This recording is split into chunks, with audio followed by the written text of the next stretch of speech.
Sergeant Leon Rourke hated moon missions. The gravity was never right. The air always smelled recycled. And the silence out there, it wasn't peaceful, it was heavy. Like the moon itself was holding its breath. The war between the Terran Accord and the Zalthine Empire had ended just 3 months ago. No parades, no real peace. It's just a ceasefire, broken in whispers and secret attacks.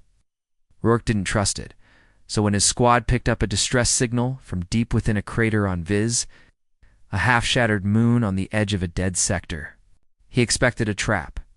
"High-energy signature," said Corporal Da Silva through his cum. "Looks like a crashed royal ship." "Zalthine?" Rourke grunted. "You sure it's royal?" "Yes, sir." "Signal is an old code?" "Matches something from the Zalthine throne line." That made it worse. Royal ships didn't fly alone. He adjusted his helmet and stepped off the drop shuttle. Dust floated up like snow. The crater was jagged, its edges sharp like broken glass. Down at the bottom, he could see twisted metal and glowing wreckage. They moved carefully. No movement. No enemy fire. "Something's not right," muttered Private Holloway. Scanning the wreck with his rifle, Rourke raised a fist. "Hold position. I'll go in first." Oh. The inside of the Zalthine ship was a grave. Bodies lay strewn across the floor. Zalthine guards, their skin faintly purple and their armor cracked, sparks danced on the walls. Something had torn through them fast. Then he heard it. A sound, soft, not mechanical, not weaponized. A cry, high-pitched, not quite a human baby. But not fully alien either. It echoed in Rourke's helmet, not through the ears, but through the skull. It hit something deep inside him, something human, ancient. He followed the sound, in a small chamber, partly shielded from the crash. Saw her. She sat against a support beam, her clothes torn, blood on her arm, one hand resting protectively. Over something small and glowing, her eyes large and blue silver looked up at him with defiance and fear. She was unmistakable. Princess Silithera. He had seen her face on propaganda posters during the war. The Flame of the Empire, they had called her. One of the key voices behind Zalthine unity, smart, powerful, and ruthless. And now, clearly broken and on the run, she cradled a small infant in her arms. The child glowed softly with a faint violet light. Bioluminescent. He looked weak, fragile. Rourke slowly lowered his rifle. The baby cried again. This time, everything changed. The ground under Rourke's boots gave a soft vibration. Not enough to shake him, but just enough to notice. His visor blinked strange signals, unreadable data flooding the system. Scum cut for a second. Static crackled through. The lights flickered, and then stopped. Silence again, but different. The silence after the cry wasn't empty. It felt charged, like the moment before lightning. Rourke stared at the baby, and for a moment he could feel something push gently against his mind. Not words. It's just a feeling. Fear, confusion, need. The princess held the baby tighter. She didn't speak, but Rourke saw it clearly. This wasn't a weapon. This was something else. He took a careful step forward, lowering himself to a crouch. "I'm not here to hurt you." The princess didn't respond. But she didn't attack either. Behind him, Da Silva's voice cracked back in. "Sarge, you there? What the hell just happened?" "All our systems glitched." "I found the source," Rourke said. "You're not going to believe this? There's a baby." "A what?" "It's an alien baby, Zalthine? Alive? More silence? You're joking?" "I'm not." A pause. Orders. Rourke looked at the baby again. The crying had stopped, but was now staring at him with large glassy eyes, glowing softly in its mother's arms. When Rourke looked back, it blinked slowly, almost like recognition. "We bring them in," he said finally. "Command's not going to like that," Da Silva said. "They can yell at me later." The dropship ride back was tense. Rourke had ordered his squad to stand down, weapons holstered. Silithera didn't fight. She was exhausted. Her arms never left the baby. Everyone could feel it. The weight of that cry still hung in the air. The baby didn't cry again. But even without sound, strange things continued to happen. Rourke's Rifle display reset itself when he stood near the infant. Da Silva's helmet camera glitched. Even the ship's auto-navigation flickered for a second. This child wasn't normal, and somehow, Rourke was the only one who could be near it without everything breaking down. The frigate Resolute Edge was in low orbit when they docked. Soon as the medical team saw the princess and child, alarms sounded. Marines surrounded the landing bay. "Stand down," Rourke shouted, stepping in front of her. "She's a war criminal," barked Lieutenant Harris. "We're taking her in." "She's the mother of something we don't understand," Rourke said firmly. "And that baby may have just triggered attack across the system. This is above a soldier's pay grade. We need command and scientists." Harris hesitated. Then the baby made a small, soft sound. The lights flickered again. The comms buzzed. A console nearby sparked. Everyone fell quiet. The message was clear. This child wasn't just royalty. It was something else. Later, in a secure chamber aboard the ship, Rourke sat across from Silithera. The child slept peacefully, skin glowing. Faintly. "Why is he doing this?" Rourke asked finally. Scylla looked tired. Her voice, when she spoke, was calm and low. "He is starborn," she said. "A rare line in our history. One born with the touch of the architects." Rourke frowned. "The ancient alien race? The ones who built half the galaxy's ruins?" "Yes. We thought they were myths. Now we know the truth. They left their technology waiting for someone, a child like mine." "And what happens?" "When he cries," Scylla looked at her child with a soft, sad smile. "He connects without control. 2 old systems, machines that wait in silence. His cry is a signal to wake them." Rourke rubbed his temples. This was far bigger than he'd imagined. "You brought this child into a war zone," he said finally. "I had no choice. There are those in my empire who wanted to take him, use him, like a weapon, or seal him away forever. Fear of power leads to darkness." Rourke nodded slowly. "And what now?" She looked at him. "I don't know," she whispered, "but I think he trusts you. I don't understand it, but when you're near him, he calms. The systems stop reacting. You balance him." Rourke looked at the sleeping infant again. A human soldier, an alien princess, and a baby who could wake ancient gods. This wasn't just another mission. It was the beginning of something much, much bigger. Sergeant Leon Rourke stood by the observation glass, staring at the stars outside the ship Resolute Edge. His helmet sat on a nearby bench, forgotten. His mind wasn't on duty. It was on the baby and the princess. Everything had changed since. The child cried. He still remembered the moment. The soft cry, the strange vibration, the lights flickering. Now, the entire crew knew. The ship's engineers were reporting system glitches across all decks. Gravity had shifted by a few millimeters. Power levels were rising and falling without cause. And it all happened whenever the baby cried. Or even when he moved, Rourke didn't know what to think.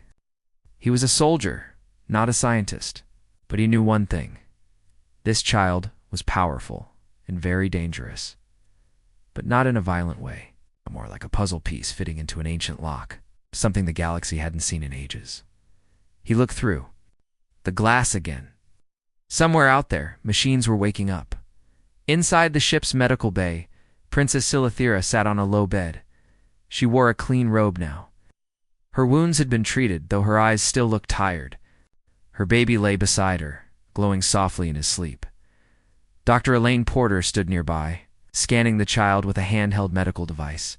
No infections. Strong heartbeat. Bioluminescence. Normal for his species, she said, her voice curious. But when I tried to take a sample of his blood, my scanner died.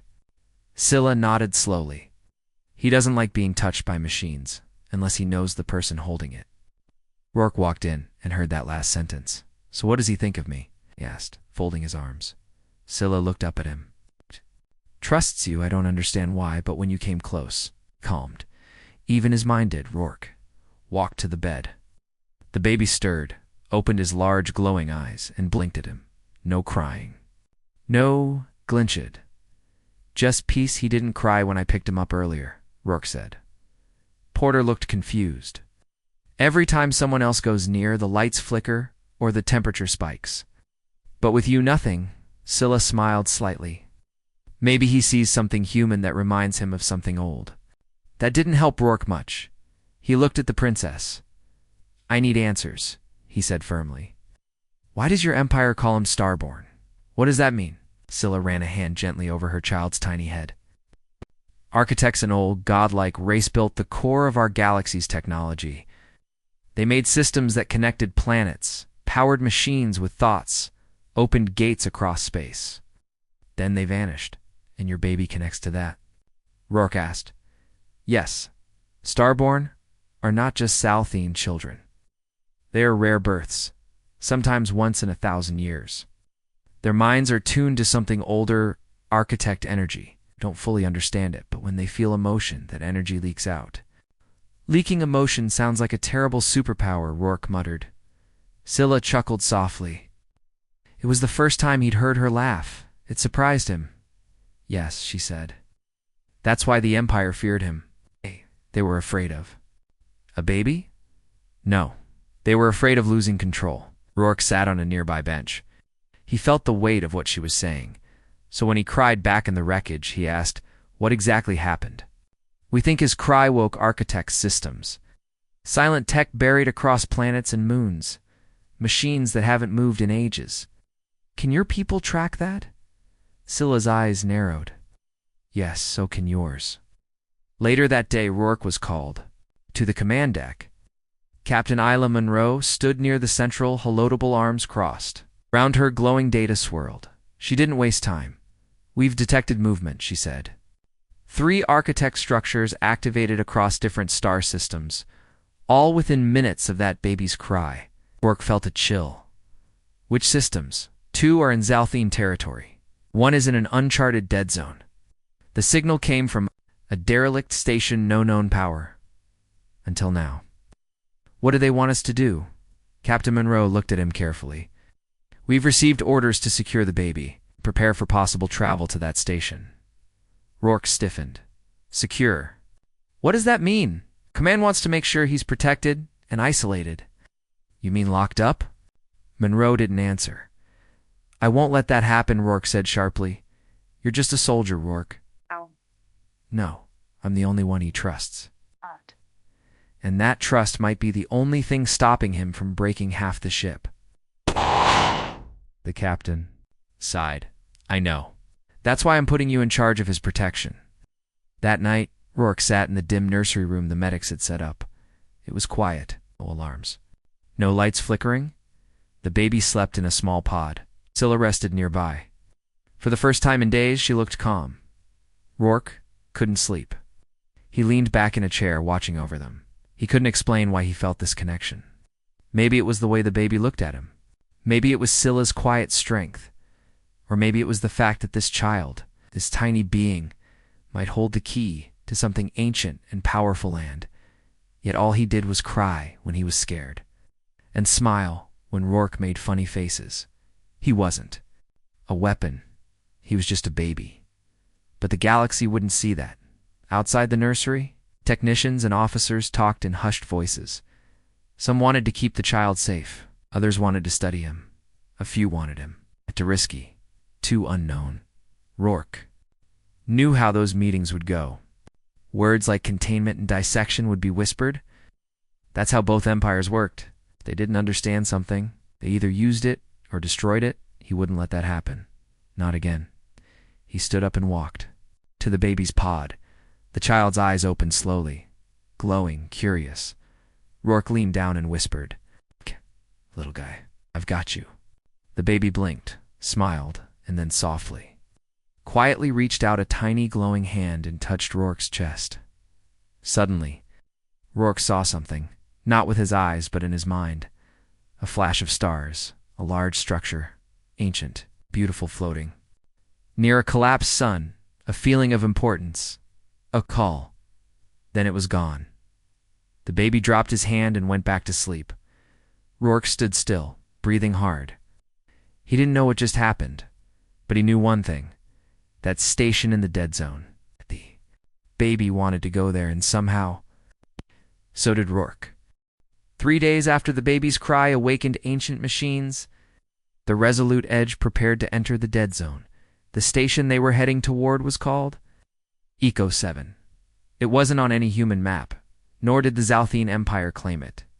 It floated, alone in the black, near the edge of a collapsed sun where no life could survive. Until now. Now it was sending out energy pulses, signals, warnings, or perhaps. And Welcome and the baby had shown it to Sergeant Leon Rourke, in a vision, no one else had seen what he saw, but he felt it deep inside. The child was connected to the place. Captain Monroe stood before her command crew. The glowing image of the station spun slowly above the holotable. It looked like a massive black flower, closed tightly in the center. Surrounded by sharp arms pointing in all directions. This station has been dead for thousands of years, Monroe said. Now it's active. Power readings are rising. Doors are opening, and there's movement inside. Movement, Rourke asked. Yes, not biological machines. Old ones. Silithira, standing beside Rourke, looked pale. Architect sentries, she said softly. We were told they would protect sleeping systems until the Starborn wakes them.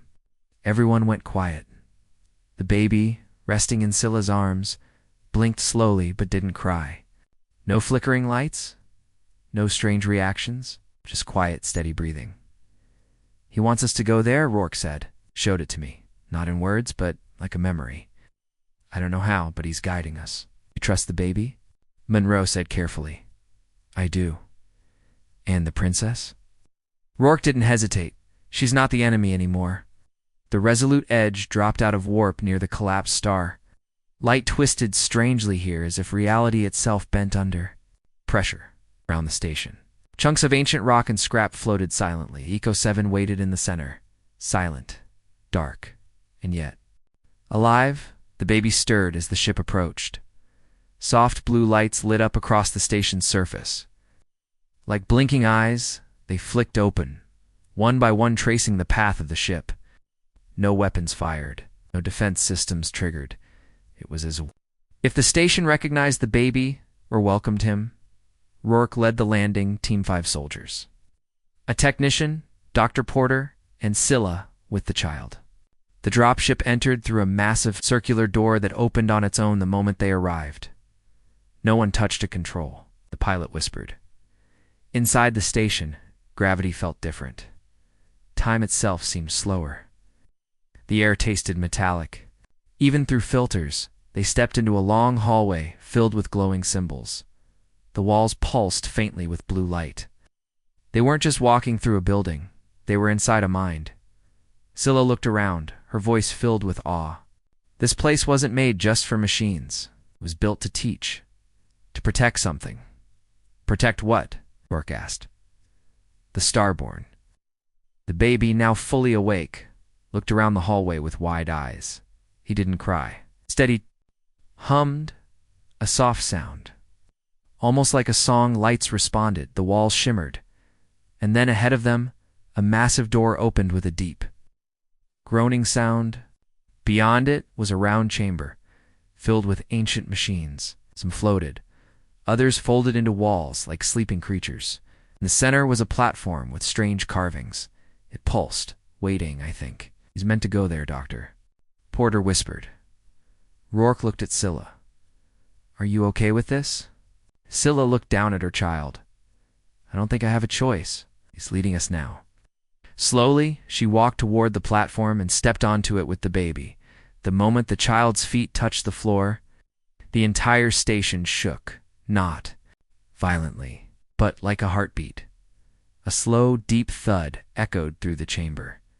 Then again and again, machines lit up, symbols rearranged, blue light turned golden, and then a voice, not loud, not male or female, just there.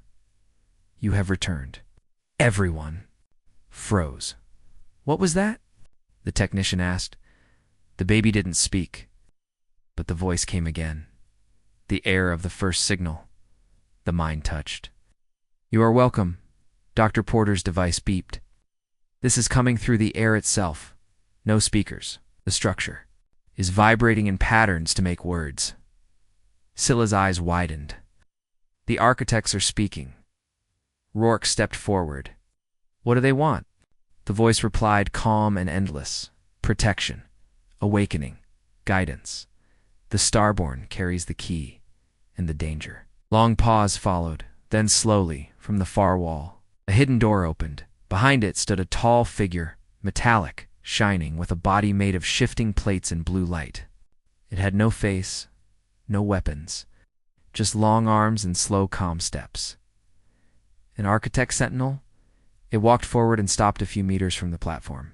Is that live? One soldier whispered. I don't know, Rourke said. It doesn't seem hostile. The sentinel looked at the baby. Then slowly it knelt. Not to Rourke, not to Lesla. To the child. Confirmed, the voice said. The awakening has begun. The child must learn. The galaxy must prepare. Rourke stepped forward. Prepare for what? The voice answered with one word. Return. Back on the Resolute Edge, the data team worked fast.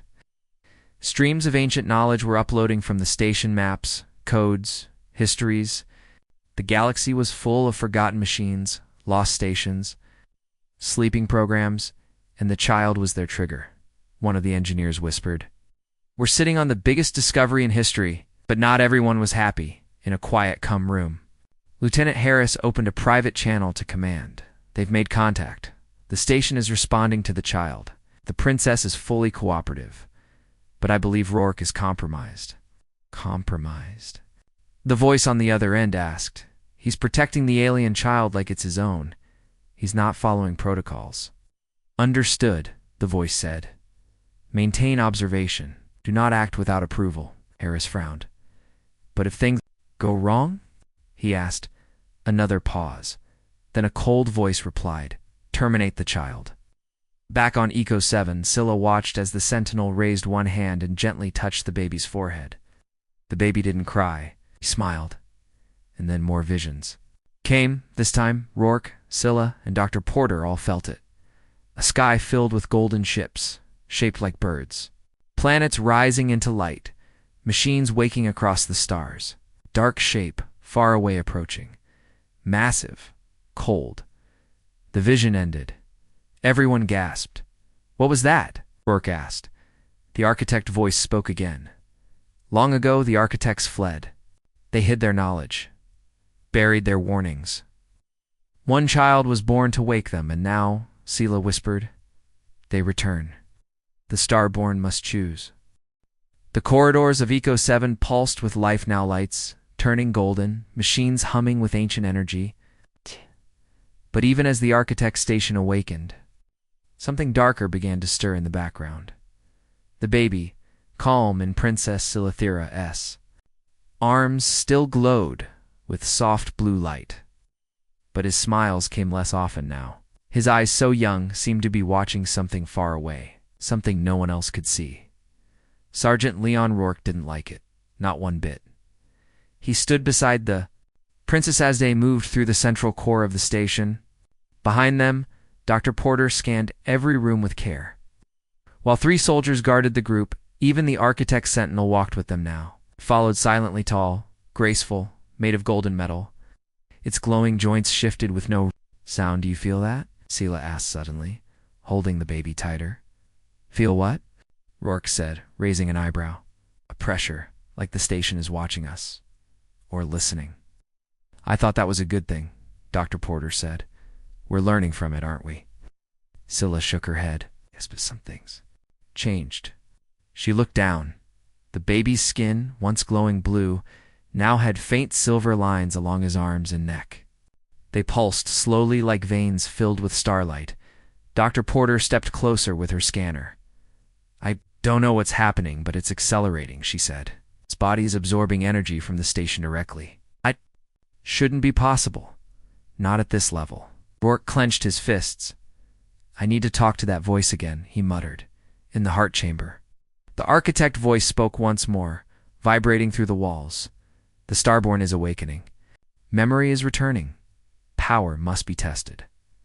What kind of test? Rourke demanded. The voice paused. He must face what destroyed us. Destroyed who? Dr. Porter asked. The Golden Sentinel stepped forward. From its chest, a beam of light appeared, projecting a floating image. A dark shape moved across a star system, like a shadow with wings, silent, devouring. The light flickered. Is that a ship? Rourke asked. No, Scylla whispered. It's a devourer. Dr. Porter paled. I've read myths, a being, or machine, that fed on energy, not flesh, old as the first stars. The architect voice spoke again. It comes. The starborn must choose. Run or rise. Back aboard the Resolute Edge, trouble was brewing. Lieutenant Harris, still watching from the shadows, sent another message. To command, the station is too active. They've triggered some kind of weapon, and Rourke's no longer following orders. The reply came seconds later. Authorization granted. Proceed with silent directive. Harris smiled coldly. He gathered two men from his squad, handpicked, loyal, silent. We're going in, he said. The baby dies tonight. Meanwhile, Rourke, Scylla, and the team were led deeper into Eco 7's lower levels. The Architect Sentinel walked ahead, guiding them to a strange chamber filled with floating orbs. Inside each orb were glowing images, memories of wars, stars collapsing, machines fighting machines. The child must see. The voice said. Slack placed her son near one of the orbs. Light surrounded him, and suddenly the baby stopped breathing for 2 seconds, then gasped, and then laughed. A small, innocent laugh, and every orb around the room lit up like a sun. Something's happening, Dr. Porter whispered. He's not just absorbing information. He's understanding it. The architect voice confirmed it. His mind is expanding. He's almost ready. Rourke stepped closer to Scylla. Ready for what? The voice went silent. Suddenly dash alarms rang, but not. From the station, from the Resolute Edge, a call came in. Emergency. Lieutenant Harris has taken weapons and is heading your way. He's not alone. Rourke's blood froze. He looked at the princess, then the baby. They're coming for him. Ow. Let them try, Scylla said, her voice sharp as steel. Lights dimmed. Footsteps echoed through the lower chamber. Harris and his men entered with stealth armor and silenced plasma rifles. They didn't speak, they aimed. Rourke turned to face them, pulling out his sidearm. You're making a mistake. No, Rourke, Harris said calmly. You did. You trusted an alien child over your own people. This thing isn't a baby. It's a weapon, and orders are orders. I don't follow cowards, Rourke snapped. You shoot that child. You don't just kill him. You wake something ancient, something that won't stop. You think I care about alien myths? Then he raised his gun. But before he could fire, the baby cried. Not loud, not angry, just a single deep sound, and the walls shook. Light blasted through the chamber. Every floating orb shattered into dust. The air turned blue. Machines screamed with ancient voices. The architect. Sentinel moved fast as lightning appearing in front of Harris's team in seconds. It didn't fire a weapon. It simply looked at them, and their guns melted. Literally, the barrels turned to liquid metal and dropped to the floor. One soldier screamed. The others ran, but Harris didn't move. He stared at the baby, his hands trembling, and then he collapsed. Unconscious, the baby looked at him. No hatred, no fear, just glowing. Innocent eyes. Scylla picked up her child. He rested, quietly against her shoulder, now glowing white and gold. Rourke looked at the Sentinel. What did he just do? He made a choice, the voice answered. He chose mercy. Later on the ship, Captain Monroe met with Rourke and Scylla privately. Harris and his team were being held in the brig. No charges had been announced, but command was silent now. Too silent. We're in dangerous territory, Monroe said. They fear what they can't control, but the station and this child, they might be the galaxy's only hope. Rourke looked at Scylla. What now? Sela held her baby closer. The voice said he must choose. But he's still a baby. He needs time. Guidance. Rourke nodded. Then we'll give him that. And when the darkness comes, Monroe asked. Rourke smiled. Then we fight. The final scene, out beyond the dead zone, something stirs. A massive shape moves through space, dark, silent. Stirs. It has no name, no voice, but it knows. The Starborn has awakened, and it is coming. The stars stood still. Or it felt like that, as Sergeant Leon Rourke looked out from the main bridge of the Resolute Edge. In the distance, past the strange gravity waves and glowing edge of the void, it moved. A dark shape, slow but certain. Not a ship, not a being. Something deeper, wrong, as if space itself was peeling open to let it through. Behind him, Princess Silithira held her baby, the Starburn, close to her chest. The child no longer cried or laughed. He was silent, his golden light dimmed, his eyes glowing softly, almost to calm. He feels it coming, she whispered. It's getting closer. Rourke nodded. He turned to the crew gathered around Captain Monroe. They had all seen the visions from Eco 7. They had seen the architect data. And now they saw the truth with their own eyes. Something ancient had turned. Something that once hunted civilizations and fed on their light. The architects had built machines to hide. But humanity didn't hide. We fight, Rourke said, his voice calm but strong. Monroe gave him a nod. Then, let's give it a fight to remember. The final plant the architects had left behind one weapon, one final key to child, the Starborn.